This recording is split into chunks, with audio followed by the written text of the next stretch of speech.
சிரிப்புக்கு பின்னாடியும் உண்மையான சந்தோஷம் இருக்கிறதில்ல. அது வெளியேருந்து பார்க்குறவங்களுக்கு தெரியுறதும் இல்லை.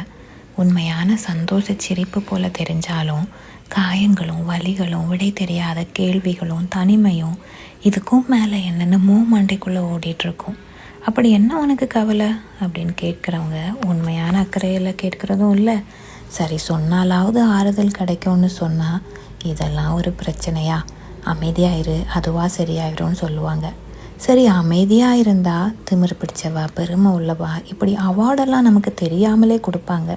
சிரிச்சா அதுக்கு ஒன்று சொல்லுவாங்க, பேசின அர்த்தத்தை திரித்து சொல்லுவாங்க.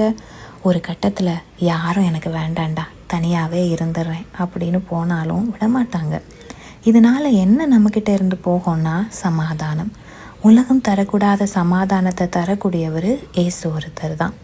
நீங்கள் ஒன்றுக்கும் கவலைப்படாமல் எல்லாவற்றையும் குறித்து உங்கள் விண்ணப்பங்களை ஸ்தோத்திரத்தோடே கூடிய ஜெபத்தினாலும் வேண்டுதலினாலும் தேவனுக்கு தெரியப்படுத்துங்கள். அப்பொழுது எல்லா புத்திக்கும் மேலான தேவ சமாதானம் உங்கள் இருதயங்களையும் சிந்தைகளையும் கிறிஸ்து இயேசுக்குள்ளாக காத்து கொள்ளும்.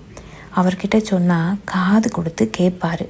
கேட்டுட்டு இருதயத்துக்கும் சிந்தைக்குள்ளே ஓடிக்கிட்டு இருக்குல்ல, அதுக்கு சமாதானத்தை தருவாராம்.